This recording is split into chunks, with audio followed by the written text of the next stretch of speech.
Hi అండి. ఈరోజు నేను పప్పు టమాటా ఎంతమందికి ఇష్టం కామెంట్ సెక్షన్లో కామెంట్ చేసేయండి.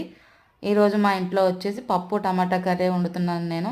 చాలామందికి చాలా వరకు ఈజీగా అయిపోయే ప్రాసెస్ అండి. మీకు ఒక విషయం చెప్పాలంటే నాకు చాలా కష్టం పప్పు అనేది. నాకు అస్సలు వండడం రాదు. మొదట్లో అస్సలు నేను పప్పు అనేది అంటేనే నా అయ్య బాబోయ్ అని వెనక్కి వెళ్ళిపోయేదాన్ని. అలాగా ఆటోమేటిక్గా అలవాటు అయిపోయింది. అందరికీ తేలిక తేలిక అంటారు, నాకు ఇప్పటికీ కష్టంగానే ఉంటుంది. చాలామందికి అలా పప్పులాగా ఉంటేనే బాగుంటుంది. ఇలా కుక్కర్లో వేస్తే అస్సలు నచ్చదు. ఎగ్జాంపుల్ మా నాన్నగారు, మా డాడీకి అస్సలు పప్పు ఇలా పేస్ట్గా ఉండకూడదు, పప్పు బద్దలుగా ఉంటేనే తింటారు. పప్పు టమాటా అంటే విడివిడిగా ఉండాలి, టమాటా ముక్క పప్పు అన్నీ కలవకూడదు అన్నమాట. అలా ఉంటేనే తింటారు, లేకపోతే తినరు. ఇలా పేస్ట్ అయితే కుక్కర్లోనే వద్దంటారు అసలు. సో ఇవాళ నాది పప్పు టమాటా. చూడండి, పప్పు టమాటా ఫ్రై చేశాను. ఫ్రై అంటే ఏం కాదు, తాలింపు వేసాను.